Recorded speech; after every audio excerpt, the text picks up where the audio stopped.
Funes el Memorioso, de Jorge Luis Borges. Lo recuerdo. Yo no tengo derecho a pronunciar ese verbo sagrado. Solo un hombre en la tierra tuvo derecho y ese hombre ha muerto. Con una oscura pasionaria en la mano, viéndola como nadie la ha visto, aunque la mirara desde el crepúsculo del día hasta el de la noche, toda una vida entera. Lo recuerdo, la cara taciturna y ahindiada y singularmente remota, detrás del cigarrillo. Recuerdo, creo, sus manos afiladas de trenzado. Recuerdo, cerca de esas manos, un mate, con las armas de la banda oriental. Recuerdo, en la ventana de la casa, una estera amarilla, con un vago paisaje lacustre. Recuerdo claramente su voz, la voz pausada, resentida y nasal del orillero antiguo, sin los silbidos italianos de ahora. Más de 3 veces no lo vi. La última, en 1887. Me parece muy feliz el proyecto de que todos aquellos que los trataron escriban sobre él. Mi testimonio será acaso el más breve y sin duda el más pobre, pero no el menos imparcial del volumen que editarán ustedes. Mi deplorable condición de argentino me impedirá incurrir en el ditirambo, género obligatorio en el Uruguay, cuando el tema es un uruguayo, literato, cajetilla, porteño. Funes no dijo esas injuriosas palabras, pero de un modo suficiente me consta que yo representaba para él esas desventuras. Pedro Leandro y Puche ha escrito que Funes era un precursor de los superhombres, un Zaratustra cimarrón y vernáculo. No lo discuto, pero no hay que olvidar que era también un compadrito de Fray Bentos, con ciertas incurables limitaciones. Mi primer recuerdo de Funes es muy perspicuo. Lo veo en un atardecer de marzo o febrero del año 84. Mi padre, ese año, me había llevado a veranear a Fray Bentos. Yo volvía con mi primo Bernardo Geado, de la estancia de San Francisco. Volvíamos cantando, a caballo, y esa no era la única circunstancia de mi felicidad. Después de un día bochornoso, una enorme tormenta color pizarra había escondido el cielo. La alentaba el viento del sur. Ya se enloquecían los árboles. Yo tenía el temor, la esperanza, de que nos sorprendiera en un descampado el agua elemental. Corrimos una especie de carrera con la tormenta. Entramos en un callejón que se ahonda entre 2 veredas altísimas de ladrillo. Había oscurecido de golpe. Oí rápidos y casi secretos pasos en lo alto. Alcé los ojos y vi un muchacho que corría por la estrecha y rota vereda como por una estrecha y rota pared. Recuerdo la bombacha, las alparagatas. Recuerdo el cigarrillo en el duro rostro, contra el nubarrón ya sin límites. Bernardo le gritó imprevisiblemente: ¿Qué horas son, Irineo? Sin consultar el cielo, sin detenerse, el otro respondió: Faltan 4 minutos para las 8, joven Bernardo Juan Francisco. La voz era aguda, burlona. Yo soy tan distraído que el diálogo que acabo de referir no me hubiera llamado la atención si no lo hubiera recalcado mi primo, a quien estimulaban, creo, cierto orgullo local y el deseo de mostrarse indiferente a la réplica tripartita del otro.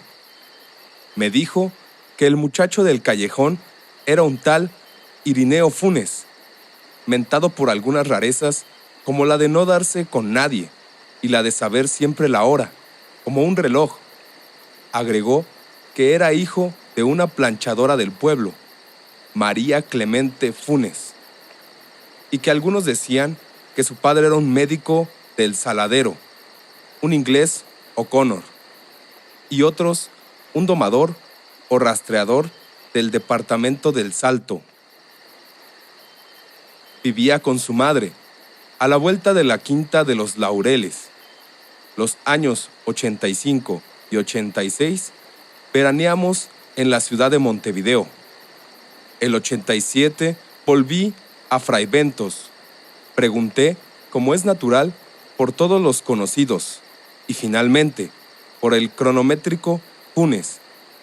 Me contestaron que lo había volteado un redomón en la estancia de San Francisco y que había quedado tullido, sin esperanza. Recuerdo la impresión de incómoda magia que la noticia me produjo. La única vez que yo lo vi, veníamos a caballo de San Francisco y él andaba en un lugar alto, el Lecho, en boca de mi primo Bernardo.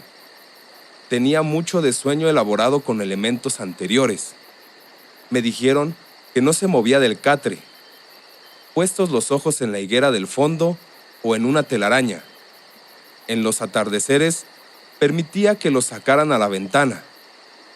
Llevaba la soberbia hasta el punto de simular que era benéfico el golpe que le había fulminado. 2 veces lo vi atrás de la reja, que burdamente recalcaba su condición de eterno prisionero. Una inmóvil con los ojos cerrados, otra inmóvil también, absorto en la contemplación de un oloroso gajo de santonina. No sin alguna vanagloria, ya había iniciado en aquel tiempo el estudio metódico del latín. Mi valija incluía el De Viris Illustribus de Lomont, el Tertiarus de Quicherat, los comentarios de Julio César y un volumen impar de la Naturalis Historia de Plinio, que excedía, y sigue excediendo, mis módicas virtudes de latinista. Todo se propaga en un pueblo chico. Irineo, en su rancho de las orillas, no tardó en enterarse del arribo de esos libros anómalos. Me dirigió una carta florida y ceremoniosa, en la que recordaba nuestro encuentro, desdichadamente fugaz, del día 7 de febrero del año 84. Ponderaba los gloriosos servicios que don Gregorio Aedo, mi tío, finado, ese mismo año, había prestado a los dos patrias en la valerosa jornada de Ituzaingó, y me solicitaba el préstamo de cualquiera de los volúmenes, acompañado de un diccionario, para la buena inteligencia del texto original, porque todavía ignora el latín. Prometía devolverlos en buen estado, casi inmediatamente. La letra era perfecta, muy perfilada, la ortografía, del tipo que Andrés Bello preconizó, I por Y, F por G. Al principio temí naturalmente una broma. Mis primos me aseguraron que no, que eran cosas de Irineo. No supe si atribuir a descaro, a ignorancia o a estupidez la idea de que el arduo latín no requería más instrumento que un diccionario. Para desengañarlo con plenitud, le mandé el Gradus ad Parnassaum de Quicherat y la obra de Plinio. El 14 de febrero me telegrafiaron de Buenos Aires que volviera inmediatamente, porque mi padre no estaba nada bien. Dios me perdone. El prestigio de ser el destinatario de un telegrama urgente, el deseo de comunicar a todo Fraiventos la contradicción entre la forma negativa de la noticia y el perentorio adverbio, la tentación de dramatizar mi dolor, fingiendo un viril estoicismo, tal vez me distrajeron de toda posibilidad de dolor. Al hacer la valija, noté que me faltaban el Gradus y el primer tomo de la Naturalis Historia. El Saturno zarpaba al día siguiente, por la mañana. Esa noche, después de cenar, me encaminé a casa de Funes. Me asombró que la noche fuera no menos pesada que el día. En el decente rancho, la madre de Funes me recibió. Me dijo que Irineo estaba en la pieza del fondo y que no me extrañara encontrarla a oscuras, porque Irineo sabía pararse las horas muertas sin encender la vela. Atravesé el patio de baldosa, el corredorcito. Llegué al segundo patio. Había una parra. La oscuridad pudo parecerme total. Oí, de pronto, la alta y burlona voz de Irineo. Esa voz hablaba en latín. Esa voz, que venía de las tinieblas, articulaba con moroso deleite un discurso o plegaria o incantación. Resonaron las sílabas romanas en el patio de tierra. Mi temor las creía indescifrables, interminables. Después, en el enorme diálogo de esa noche, supe que formaban el primer párrafo del capítulo 14 del libro vil de la Naturalis Historia. La materia de ese capítulo es la memoria. Las palabras últimas fueron ut nihil non isden pervis rederetur auditum. Sin el menor cambio de voz, Irineo me dijo que pasara. Estaba en el catre fumando. Me parece que no le vi la cara hasta el alba. Creo rememorar el ascua momentánea del cigarrillo. La pieza olía vagamente a humedad. Me senté, repetí la historia del telegrama y de la enfermedad de mi padre. Arribo ahora al más difícil punto de mi relato. Bueno, es que yo lo sepa el lector. No tiene otro argumento que ese diálogo de hace ya medio siglo. No trataré de reproducir sus palabras, irrecuperables ahora. Prefiero resumir con veracidad las muchas cosas que me dijo Irineo. El estilo indirecto es remoto y débil. Yo sé que sacrifico la eficacia de mi relato, que mis lectores se imaginen los entrecortados periodos que me abrumaron esa noche. Irineo empezó por enumerar, en latín y español, los casos de memoria prodigiosa registrados por la Naturalis Historia. Ciro, rey de los persas, que sabía llamar por su nombre a todos los soldados de sus ejércitos. Mitriades Eupator, que administraba la justicia en los 22 idiomas de su imperio. Simónides, inventor de la mnemotecnia. Metródoro, que profesaba el arte de repetir con fidelidad lo escuchado una sola vez. Con evidente buena fe, se maravilló de que tales casos maravillaran. Me dijo que antes de esa tarde lluviosa en que lo volteó el azulejo, él había sido lo que son todos los cristianos: un ciego, un sordo, un abombado, un desmemoriado. Traté de recordarle su percepción exacta del tiempo, su memoria de nombres propios. No me hizo caso. 19 años había vivido como quien sueña. Miraba sin ver, oía sin oír. Se olvidaba de todo, de casi todo. Al caer, perdió el conocimiento. Cuando lo recobró, el presente era casi intolerable de tan rico y tan nítido, y también las memorias más antiguas y más triviales. Poco después, averiguó que estaba tullido. El hecho apenas le interesó. Razonó, sintió, que la inmovilidad era un precio mínimo. Ahora su percepción y su memoria eran infalibles. Nosotros, de un vistazo, percibimos 3 copas en una mesa.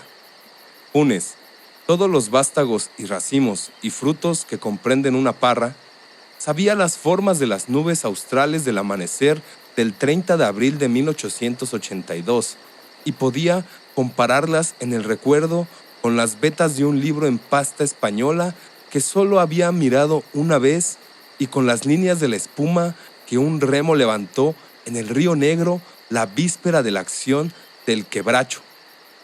Esos recuerdos no eran simples. Cada imagen visual estaba ligada a sensaciones musculares, térmicas, etc.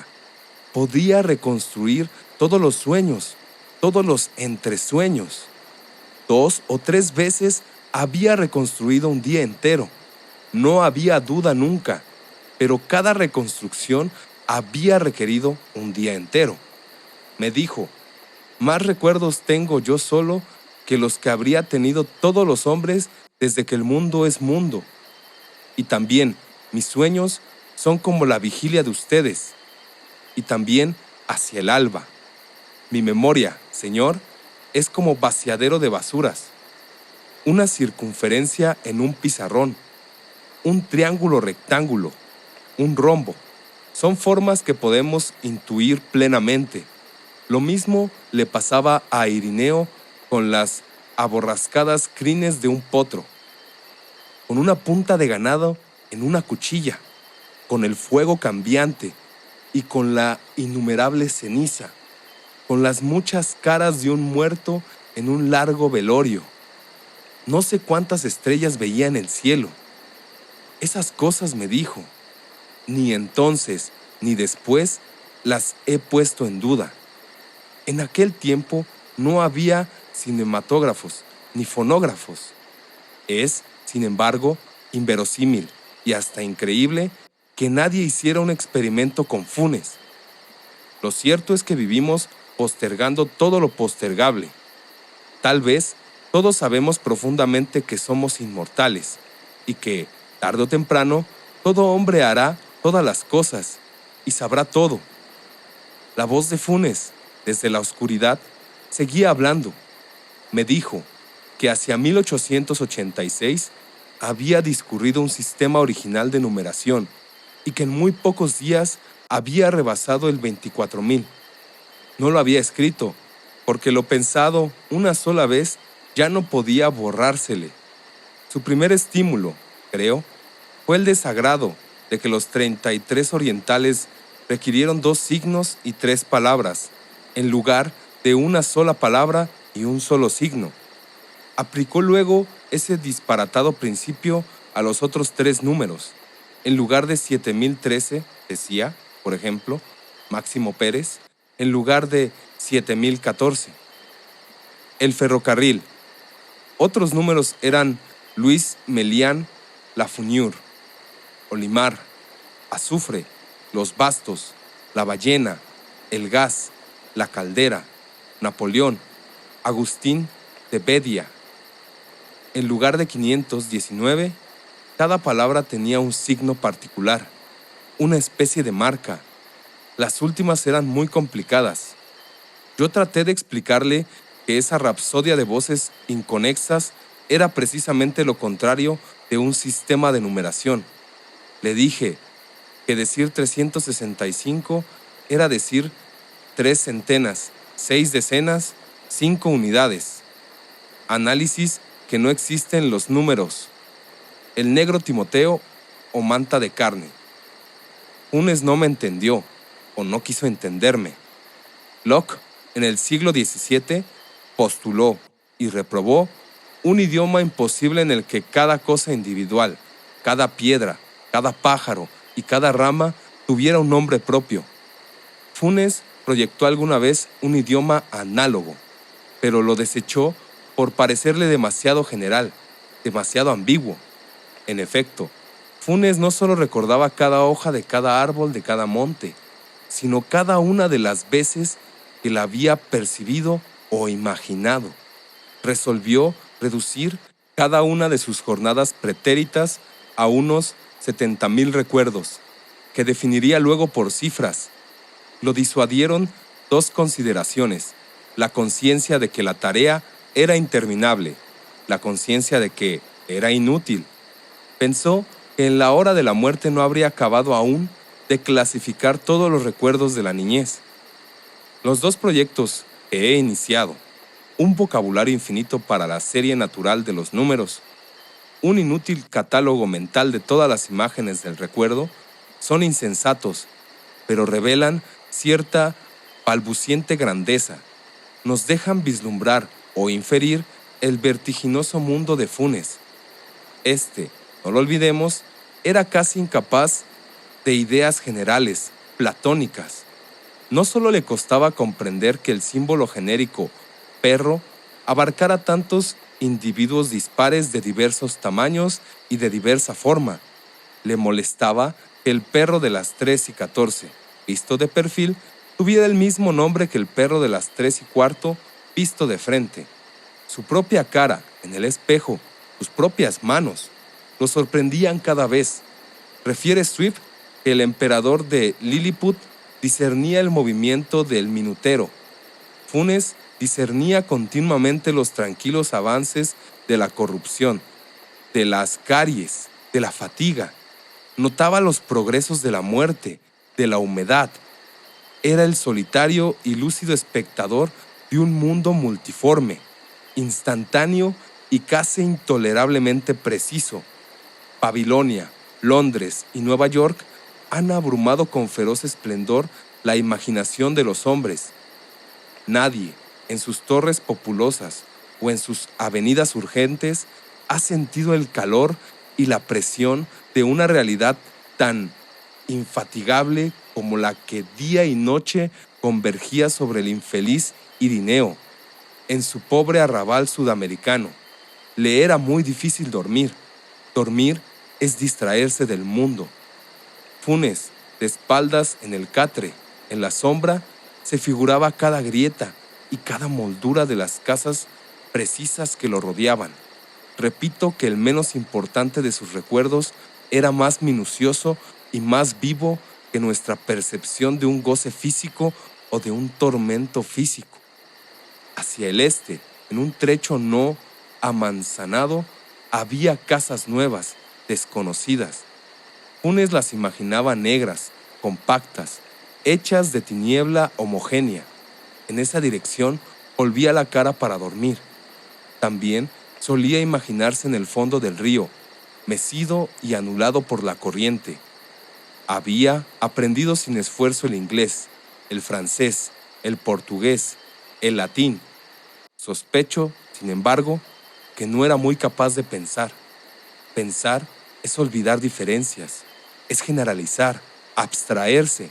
En el abarrotado mundo de Funes no había sino detalles, casi inmediatos. La recelosa claridad de la madrugada entró por el patio de tierra.